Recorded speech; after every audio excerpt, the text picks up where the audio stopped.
Summer 1945.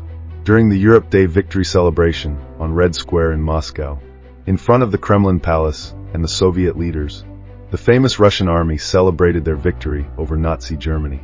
Just as was done in the Roman Empire, soldiers threw the flags of the vanquished at the feet of the winner, the man who had defeated Adolf Hitler, Generalissimo Joseph Stalin. After 20 years in power, the master of the USSR was at the height of his glory. A poet wrote this: "Stalin, you are higher than the high celestial spaces, and only your thoughts are greater than you. Your spirit, Stalin, is brighter than the sun." He was called the little father of the people all over the world.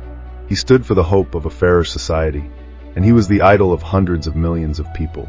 In France, people also sang his praises.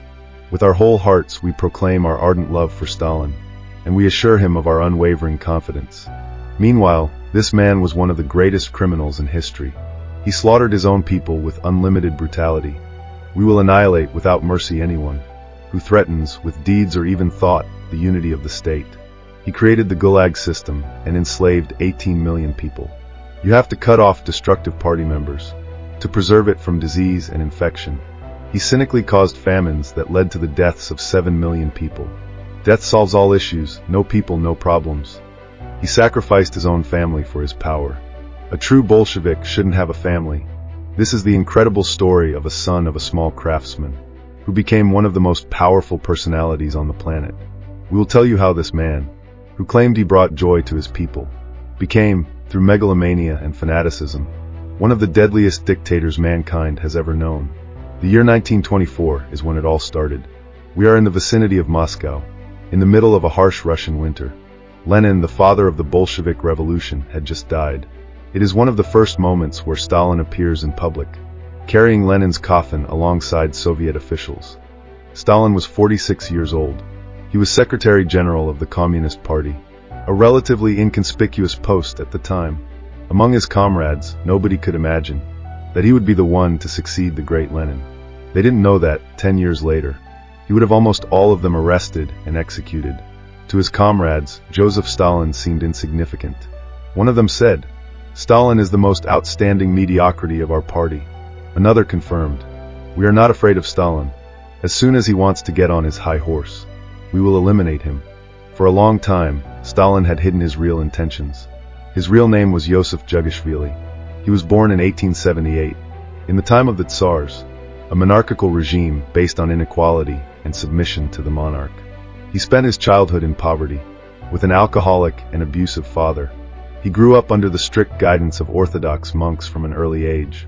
He joined the revolutionary struggle against the Tsar, and took the name Stalin, the Man of Steel. In 1917, he participated in the Great Bolshevik Revolution with Lenin, which overthrew the Tsar, abolished privileges, and formally gave power to the people. In Lenin's shadow, Stalin waited patiently for an opportunity to seize power. The death of Lenin in 1924 was that opportunity.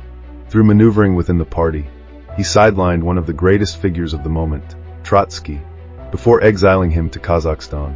Nobody saw it coming, but just a few weeks later, Stalin had consolidated power. He wouldn't relinquish it again. He chose to settle in the Kremlin citadel, the former palace of the Tsars. From there, he would lead the USSR, the Union of Soviet Socialist Republics, the largest country on the planet, with a few loyal followers who would blindly follow him for about 30 years. He wanted to go further, much further than Lenin. He wanted to rewrite history, and his determination was absolute. "We Bolsheviks are a special breed. The others have no value. They're not worth a dime. Do not doubt it, comrades of the working class. I am ready to devote all my strength and every drop of my blood." Stalin wanted a clean slate from the past. He abruptly wiped out the traces of old Russia that the revolution had spared. He passed decrees against religion. Religion is against the interests of the people.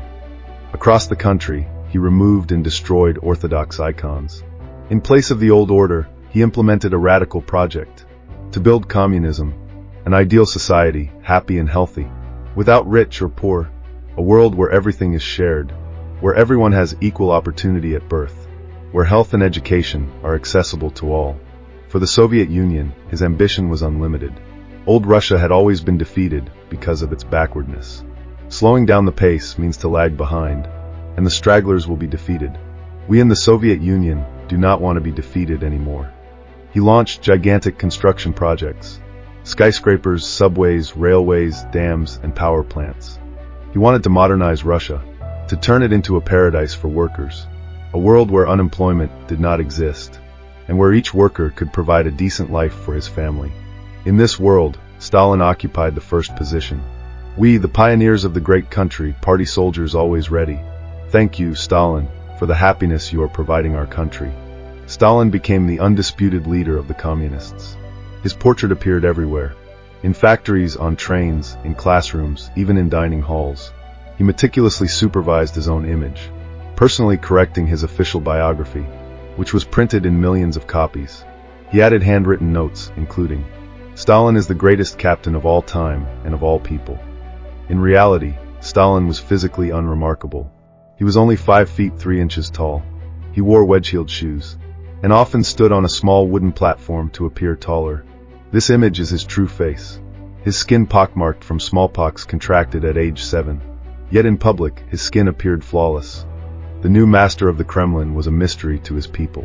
He spent much of his time locked in his office, jealously guarding his private life. Here are the only surviving photos of his wife, Nadezhda. She was a former revolutionary comrade, 22 years his junior. They had 2 children together, Vasily and Svetlana. He devoted little time to them, but he was particularly fascinated by his daughter. "I miss you, Dad. I don't care if the whole world hates me. If Dad asks me to go to the moon, I will." A few photos show Stalin at leisure, during summer vacations along the Black Sea, at party villas with his deputies. Katerina Voroshilova, wife of one of his lieutenants, remembered, "Stalin loved nature expeditions. He would drive us to a river. We would light a fire, joke, and sing together. Those were truly good times." Yet the early signs of trouble were already appearing. His political policies were brutal. By multiplying major industrial projects, Stalin sacrificed the daily life of the Russian population. The population was growing, yet housing remained insufficient. Families had to crowd into requisitioned apartments, occupying every small space. The standard of living deteriorated. Evidence of this poverty is found in clandestinely shot footage from the streets of Moscow in the early 1930s. Lady Mountbatten, a wealthy English traveler, recorded with her personal camera. "Everywhere I see signs of malnutrition. I was told that this man rummaging through trash was once an aristocrat, and that another was a famous teacher during the Tsarist era. Here is a little boy, alone, asking me for help. Store windows are almost empty. Above all, the queues are endless. Some wait all day, unable to buy anything." In the USSR, the communist dream was already crumbling. But in the Kremlin, Stalin would hear none of it. Failure did not exist in his worldview. He blamed the system, accusing economic officials of sabotage, such as Finance Commissar Brukhanov. He even wrote in the margin of official documents, "For all sins, past and present, hang Brukhanov from the testicles. If they hold up, consider them acquitted. If not, throw them in the river." Stalin was only half joking. By 1930, he had invented a method to publicly punish the guilty: the political trial. Defendants included scientists, engineers, and senior officials. All were competent, yet Stalin accused them of sabotaging the Soviet economy. He appointed a loyal follower, Andrei Vyshinsky, as judge, and instructed him, "The sentence is to be pronounced death." The trials were staged to appear credible. Defendants were tortured for weeks until they confessed. I have already explained this in my last statement. My counter-revolutionary feelings with regard to Soviet power have never really left me. I completely acknowledge this. I acknowledge that I deserve the worst punishment. The prosecutor then requested the death penalty. After deliberation, the sentence was pronounced: execution by shooting, with confiscation of all assets. The message was clear. Those who opposed Stalin would be brutally crushed, along with their families. Stalin became increasingly ruthless. His relationship with his eldest son, Yakov, was cold and distant. When Yakov attempted suicide, Stalin showed no compassion. His relationship with his wife Nadezhda deteriorated. She was fragile and constantly rebuked. After 14 years together, following yet another argument, Nadezhda returned to her room and ended her life with a revolver. The truth remained hidden for 60 years. The Soviet people were told she died of appendicitis, because suicide was considered treason. Even after Stalin's death, the shadow of his conspiracies lingered over the Soviet Union. For decades, he had ruled not only through laws or armies, but through an invisible network of fear, silence, and carefully crafted lies. His greatest weapon was not the NKVD, nor the Gulag system, but uncertainty itself, because no one could ever guess who might vanish next, or when the next accusation would fall. Throughout his reign, Stalin turned conspiracy into a method of government. He imagined enemies everywhere, and when he could not find them, he created them. Entire ministries were purged, generals executed, scientists denounced, and loyal citizens transformed overnight into foreign agents. Families whispered at the dinner table, terrified that a careless sentence could cost a life. The Kremlin became a labyrinth of suspicion. Stalin wiretapped his own officials, forged documents, and orchestrated show trials so carefully staged that even the condemned sometimes believed in their own invented crimes. His closest comrades, Bukharin, Zinoviev, Kamenev, men who had marched with him during the revolution, were broken in public courts designed for only one purpose: to strengthen his throne. Even his final years were marked by one last conspiracy, the Doctor's Plot, in which Jewish physicians were falsely accused of attempting to poison Soviet leaders. It was the beginning of a new purge, one that might have ended with mass deportations or worse. But Stalin's death halted the machinery of terror just hours before it began to turn. After his passing, the truth emerged in fragments. Secret archives were opened, forged confessions exposed, and survivors of the camps began to whisper what could not be spoken for decades. Only then did the world begin to understand the scale of Stalin's manipulation. A regime built on manufactured threats, carefully planted paranoia, and a ruler who trusted no one, not even his own family. But the most chilling truth is this: Stalin's conspiracies worked. He reshaped the Soviet Union according to his will, eliminated every rival, and left behind a system that continued to fear his memory long after he was gone. His story is not merely the tale of a dictator, but a warning about how power, when fueled by suspicion and unchecked by morality, can twist a nation into silence. And as history closes the chapter on Joseph Stalin, one lesson remains unmistakably clear. A society built on fear may obey for a time, but it never heals. Stalin's conspiracies did not end with the death of his rivals. They reached into every corner of Soviet life.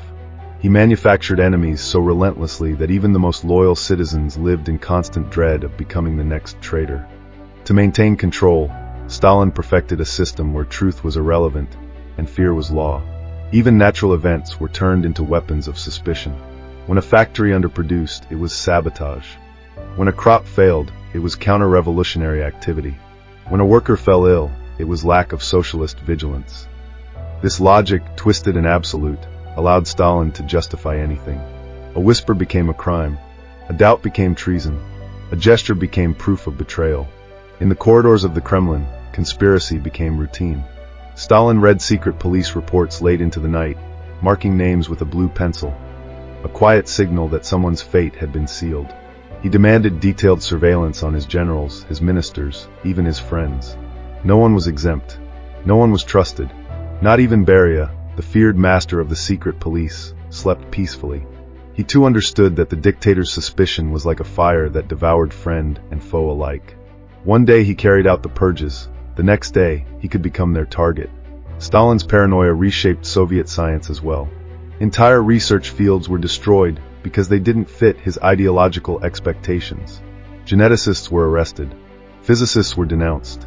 Doctors were sent to camps under the accusation of bourgeois pseudoscience. Knowledge itself became an enemy when Stalin's authority felt threatened. But the most tragic of his conspiracies unfolded far beyond the Kremlin walls. Across Ukraine, Kazakhstan, and the Volga region, where millions perished in famine. While fields withered, grain was seized for export, and anyone who begged for food risked being labeled a parasite or enemy of the state. The famine was not a natural disaster. It was engineered through policy.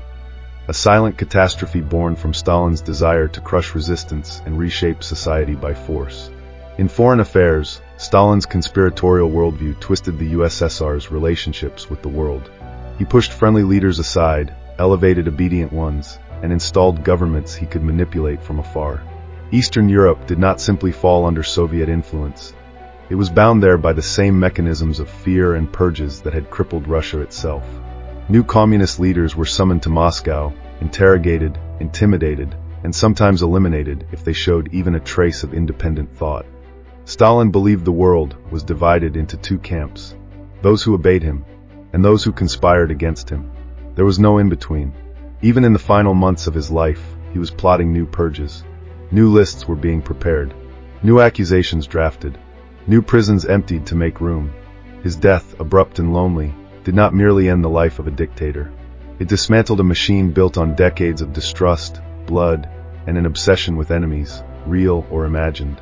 When the Soviet leadership gathered after Stalin's passing, many understood a terrifying truth. Had he lived just a few more weeks, the USSR might have plunged into another night of mass terror, one even darker than the Great Purge. The conspiracies that propped up Stalin's rule were not signs of strength, but deep insecurity.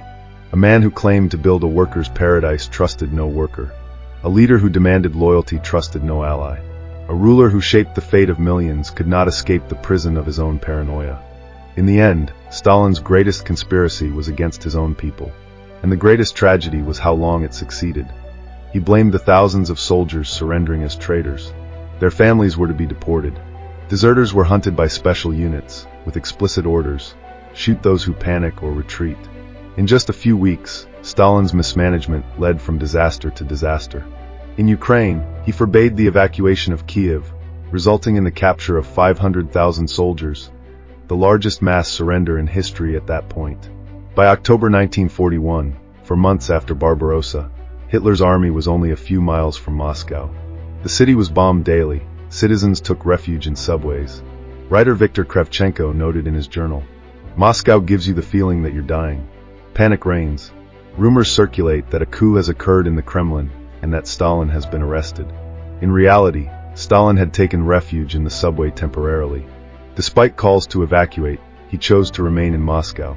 On November 7, 1941, in the middle of a snowstorm, regiments gathered in Red Square following Stalin's call.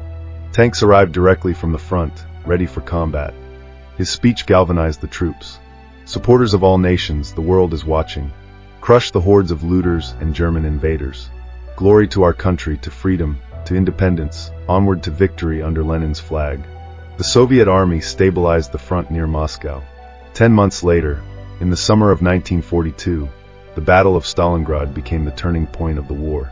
The Germans, frustrated by their failure at Moscow, sought to capture the gateway to the oil fields of the Caspian Sea. Despite occupying 90% of the city, they faced fierce Soviet resistance. Russian gunner Andrei Kassanov remembered, "We could hear the footsteps and breathing of German soldiers. Smoke blinded me. We shot by instinct, by ear. My head was buzzing. 2 million people would die in Stalingrad." Stalin wisely let his chief of staff, General Zhukov, orchestrate the counterattack. On November 19, 1942, 1 million Soviet soldiers, 400 tanks, and over 1,000 planes struck the German flanks. Weeks later, 300,000 poorly equipped German troops surrendered, including Marshal von Paulus. For Stalin, it was a miracle. The first time a Nazi marshal was captured alive. He was now recognized globally as the man who defeated Hitler. Over the next 2 years, Soviet troops launched heroic counteroffensives, driving German forces back. Despite his crimes and the 1939 pact with Hitler, Stalin became unavoidable on the world stage. At Moscow, during General de Gaulle's visit, and later at the Yalta Conference, the Allies recognized Stalin's power. Churchill toasted, "Is there anything more precious than the life of Stalin to each of us? I sincerely hope the Soviet people will preserve their marshal for a long time." The USSR emerged from the war as a superpower, though at a terrible cost. 26 million Soviet citizens dead, 70,000 villages destroyed. In 1945, victorious Soviet soldiers returned home. They were celebrated by their families, yet the shadow of Stalin's crimes lingered. Even as the Red Army entered Berlin, Stalin remained obsessed with control. He traveled by armored train to Potsdam, meeting American and British leaders to secure Soviet influence over Eastern Europe. His demands were met. Soviet rule in Eastern Europe would last nearly half a century. Stalin's private life, however, remained tragic. During the war, he lost his son Yakov in German captivity. His second son, Vasily, became an alcoholic and reckless pilot. His daughter, Svetlana, was restricted in her personal life. Her romantic relationships were punished, including sending her fiancé and future husband to the Gulag. Despite the victory and international recognition, Stalin relaunched purges after the war, filling the Gulag with 2 million prisoners, including a large number of Jews. In France, many communists who had resisted the Nazis during the war continued to worship him, unaware or unwilling to confront the atrocities he had committed. After 1945, Stalin's USSR faced the enormous task of rebuilding a country devastated by war. Entire cities lay in ruins, industries were destroyed, and millions of citizens were homeless. Despite this, Stalin's obsession with control and power intensified. He imposed rapid reconstruction programs, but often at unbearable human cost. Forced labor and extreme quotas were reinstated in factories and collective farms. Millions of peasants, workers, and intellectuals were conscripted into rebuilding efforts under strict surveillance. Stalin's paranoia did not abate with victory. He feared internal dissent and potential rivals within the Communist Party. High-ranking officers who had survived the war were closely monitored. Wartime heroes could not escape scrutiny. Even celebrated generals were purged if Stalin suspected their loyalty. The Leningrad affair of 1949 to 1950 saw prominent officials accused of treason, arrested, and executed or sent to the Gulag, illustrating that no one was safe. On the international stage, Stalin moved quickly to consolidate Soviet influence over Eastern Europe. By 1947, communist governments were established in Poland, Czechoslovakia, Hungary, Romania, Bulgaria, and East Germany. These regimes were tightly controlled through secret police, purges, and propaganda. The USSR had created a buffer zone against Western powers, marking the beginning of the Cold War. Tensions with the United States and Britain escalated. The Truman Doctrine of 1947 declared American support for nations resisting communism. In response, Stalin intensified military production, including nuclear weapons research. By 1949, the USSR successfully tested its first atomic bomb, ending the American monopoly and triggering the nuclear arms race. Domestically, life under Stalin remained harsh. Rationing continued in urban centers, housing shortages persisted. The Gulag system expanded further, now including political prisoners, war captives, and anyone deemed disloyal. Every school, factory, and collective farm was saturated with propaganda praising Stalin's role in victory and reconstruction. Statues, portraits, and slogans dominated public spaces, reinforcing his cult of personality. Even family life was affected. Vasily Stalin, his second son, became a reckless Air Force officer, abusing his privileges. Svetlana, his daughter, remained under strict control, and her personal choices, love, marriage, even travel, were heavily restricted. Many close associates lived in fear of denunciation, arrest, or execution. By the early 1950s, Stalin's health was deteriorating. He suffered from high blood pressure, heart problems, and episodes of paranoia. Despite his fragile condition, he remained active in politics, issuing decrees, ordering purges, and micromanaging state affairs. In 1952, the Communist Party held its last Congress under Stalin's leadership, but the signs of instability were growing. On March 5, 1953, Joseph Stalin died in his dacha near Moscow after a massive stroke. The death of the Man of Steel left the USSR in shock. For 30 years, he had ruled with terror, but his influence persisted. Millions mourned publicly, yet in private, many felt relief at the end of his oppressive reign. The power vacuum led to a struggle among his closest aides, eventually bringing Nikita Khrushchev to leadership. Stalin's legacy was paradoxical. He transformed the Soviet Union into a global superpower, modernized its industries, and defeated Nazi Germany. But this came at an enormous human cost: tens of millions dead, families destroyed, and a society living in fear. The Gulag, purges, famine, and political repression left scars that would last generations. Even decades later, historians continue to debate the balance between Stalin's achievements and his crimes. Despite the horror, Stalin's cult of personality persisted in some parts of the world. Communist parties in France, Italy, and elsewhere continued to idolize him, celebrating his wartime leadership while ignoring his mass atrocities. In the USSR, monuments, statues, and propaganda continued to glorify him for years after his death, cementing his complex and terrifying place in history. After Stalin's death in March 1953, the Soviet Union entered a period of uncertainty. For 30 years, the country had been ruled by terror and paranoia, and now the power vacuum sparked intrigue among Stalin's closest aides. The inner circle, including Georgy Malenkov, Lavrentiy Beria, and Vyacheslav Molotov, vied for control.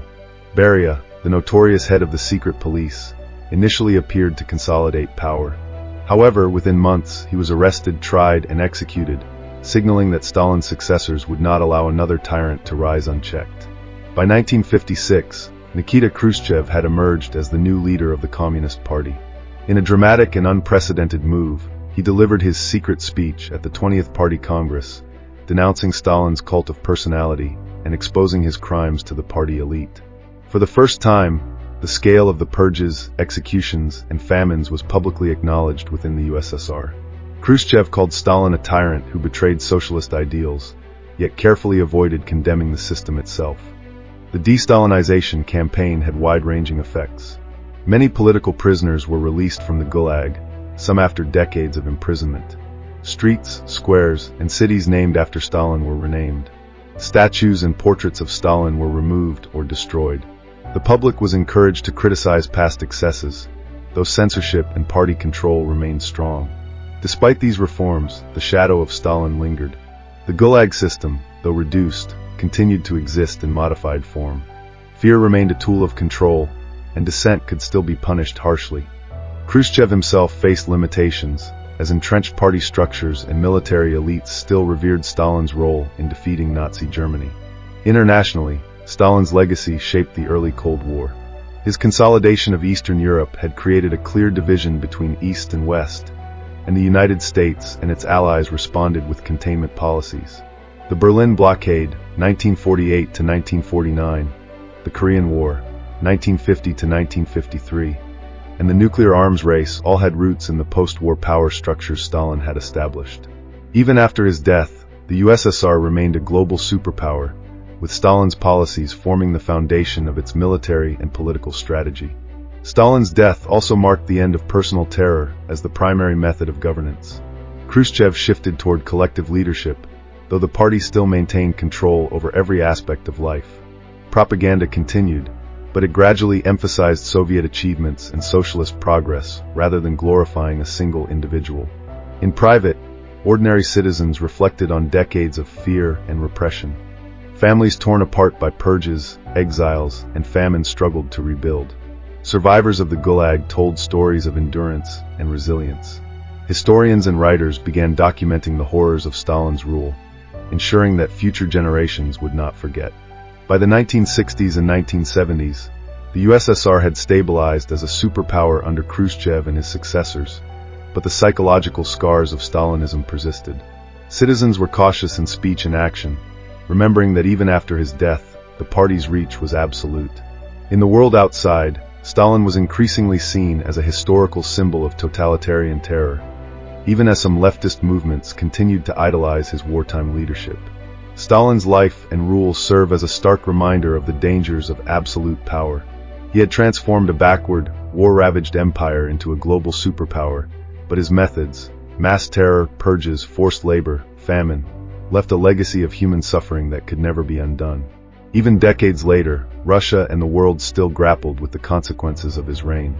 From the ashes of destruction, both the horrors and achievements of Stalin's USSR shaped the course of the 20th century, leaving a complex and enduring imprint on history.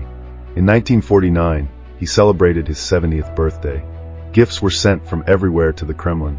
So did Tremolos, the man behind the voice, the poet Paul Elliott, who explained in his small workshop in Belleville that the workers spent 300 hours manufacturing, with care, a gift for Stalin. Their gift was a miniature tour. Despite the evidence, the horror of the Stalinist system was still silenced. We have not forgotten what we went through during the Nazi occupation. It is necessary to understand that one of our comrades was interned, another man's son fell into the clandestine struggle, and the wife and the daughter of our director were deported.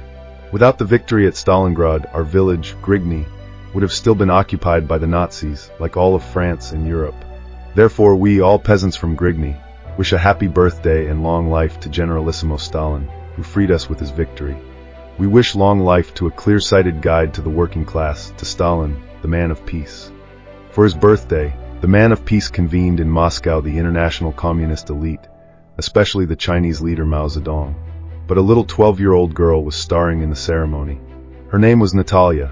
She was Postrebechev's daughter, Stalin's secretary. She was immensely honored to read a poem to the supreme leader. Live close to us, dear one. Lead us through your life, for the Soviet regime to flourish and get stronger every day. The room cheered at this touching scene, but the little girl was unaware of a cruel detail. A few years earlier, Stalin had her mother executed. At 70, the little father of the peoples felt more indispensable than ever. What would you do without me? You are blind, you are little cats, you don't see the enemy. The country will fall because you can't recognize the enemy. March 4, 1953. This time it was Stalin who died. No details appeared in the newspapers. The truth would not be known until later. Stalin agonized alone in his room for 2 days, without anyone to rescue him. Not even his doctors, who were terrified at the thought of making a wrong decision and, as a result, being executed. His body was displayed in the Hall of Columns, where he had once convicted his friends during the Moscow trials. Among party members, the feelings were real. A teacher had a hard time imagining life without Stalin. What will happen now? How are we going to live? What will happen to the country? On Red Square, officials recited their speeches as usual. Our master and guide, the greatest genius of all mankind, has finished his glorious path. However, away from the cameras and following morning instructions, thousands of Stalin's victims had secretly begun to cheer. At the Vorkuta camp in the far north of Russia, the deportees fell to their knees upon hearing the news. May his soul go to hell. Thank God today the man with the mustache went to hell.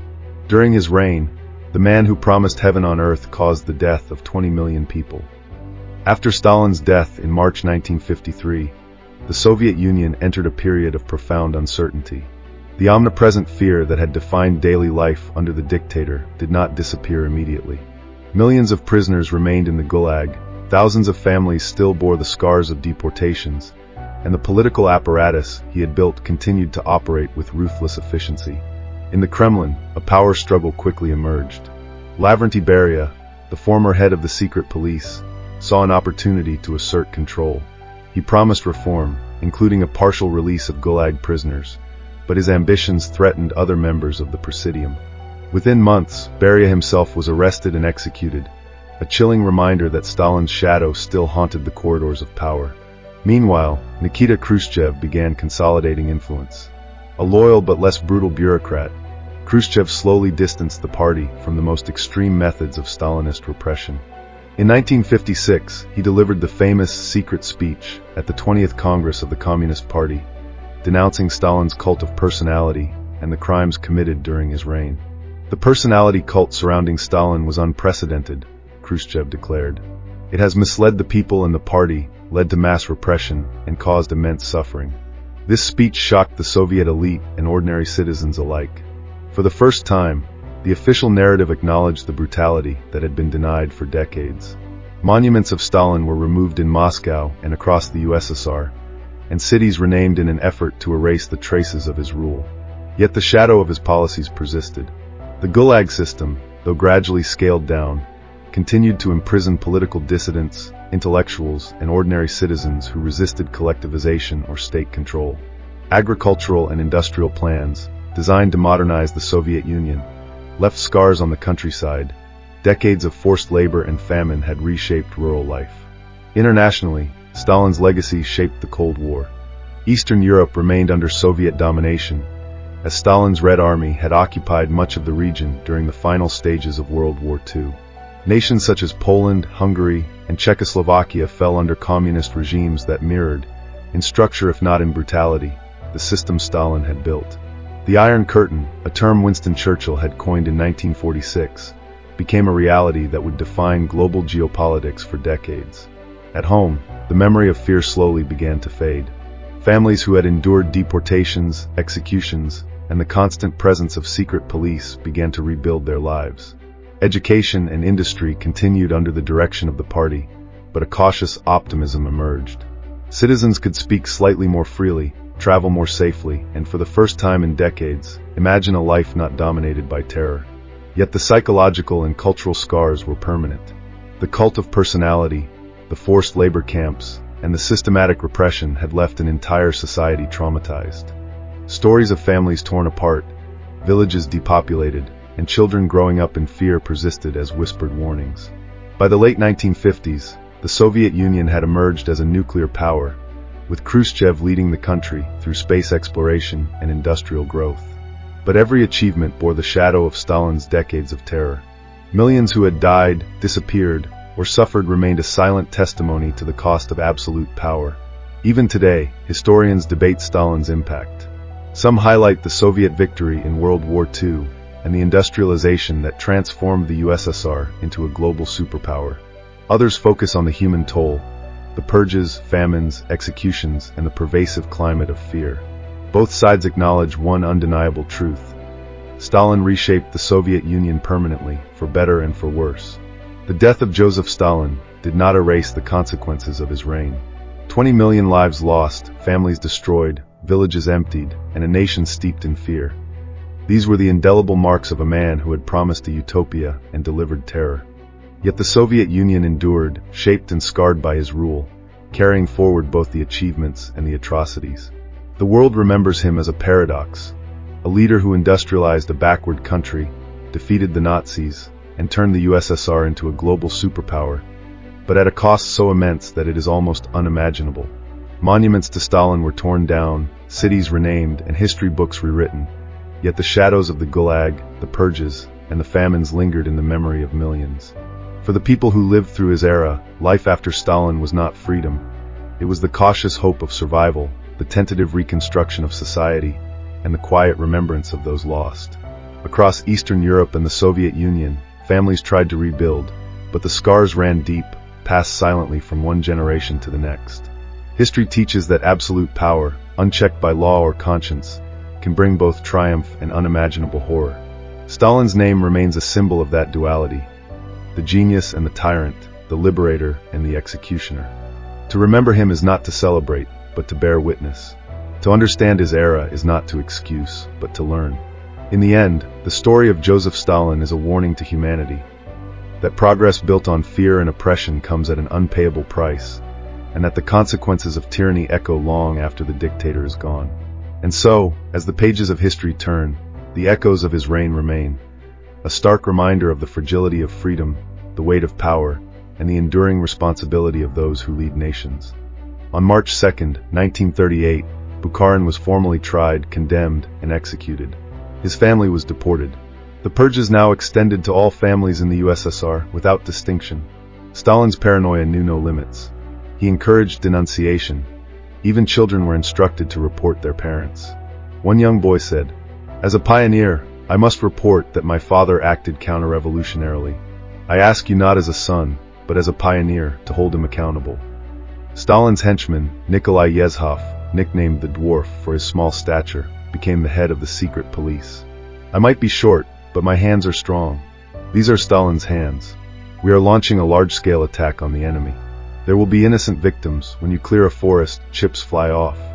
Execution quotas were set. A terrifying document listed the names of Soviet republics, with columns for executions, deportations, and totals. Party officials were responsible for filling the quotas. Thousands died daily. Stalin wanted to go further rather than fall short. Yet life continued. At the Bolshevik Theater, Swan Lake, Stalin's favorite ballet was performed nightly. After the performance, he returned to the Kremlin to sign execution orders, sometimes adding notes. "Tighten the screws on this gentleman. Beat him again. And again. The more suffering, the better." Eventually, the terror turned inward. Yezhov himself was accused of treason, tortured, executed, and erased from official photographs. By 1938, Stalin had eliminated all real, or imagined enemies. He replaced them with a new generation of loyalists, the nomenklatura, who owed their lives and positions entirely to him. They appropriated the property of terror's victims and occupied their vacated apartments. On March 17, 1938, many families went to Moscow's airfield to welcome the Soviet pilot Valery Chkalov, who had flown from Russia to America via the North Pole. Stalin celebrated him as a new Soviet hero. Chkalov declared on the streets of Moscow, "I am ready to die for Stalin. If we have to give him our lungs, we will. And if we have to give him our heart, we will give him our heart." As the 1930s progressed, Stalin's terror showed no sign of abating. The USSR was being transformed into a totalitarian state, controlled entirely by fear. Schools, factories, farms, and even private homes were under constant surveillance. By the late 1930s, Stalin had consolidated power so completely that even the highest-ranking party members feared for their lives. The Great Purge reached its peak. Military officers, engineers, intellectuals, and ordinary citizens alike were accused of counter-revolutionary plots. The secret police hunted relentlessly. Arrests could happen at any time, often in the dead of night. Families lived in constant fear.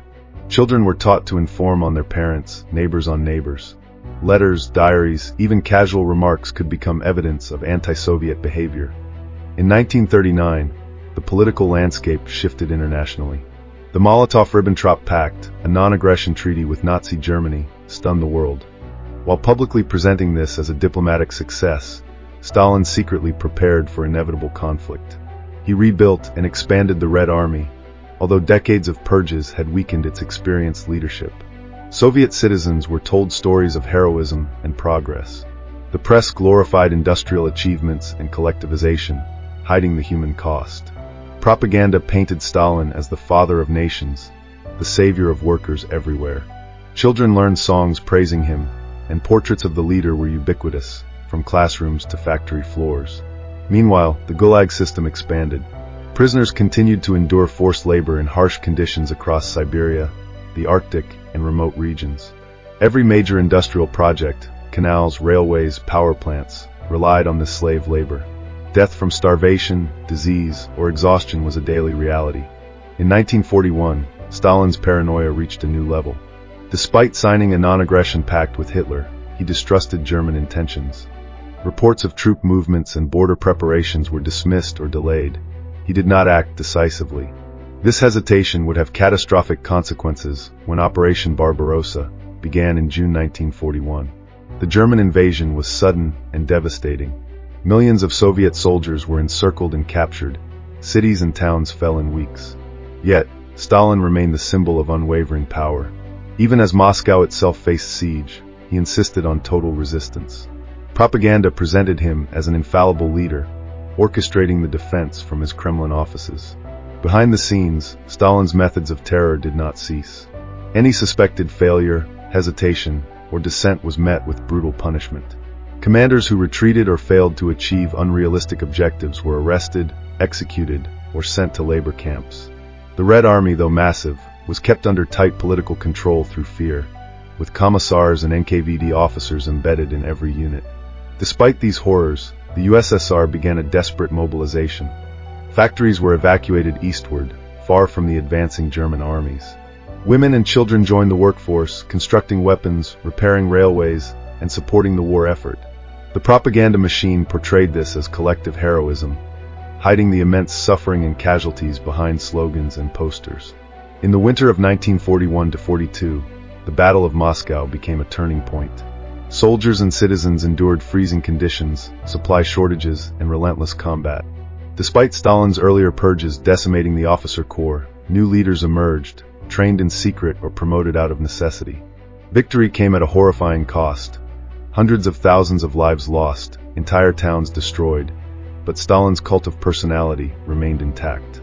By the mid-1940s, Stalin had proven both his ruthlessness and his ability to survive against seemingly insurmountable odds. The horrors of the 1930s, famines, purges, and gulags, were eclipsed by the scale of war, yet they had prepared the Soviet state for total control and absolute obedience. Through terror, propaganda, and the myth of invincibility, Stalin remained the undisputed master of the USSR, commanding loyalty and fear in equal measure. The Father Lord reigns in heaven. Stalin was far from imagining that a new threat from the West would soon challenge his regime. In Germany, the Nazi Party had been in power for over 5 years. It advocated the superiority of the Germanic race.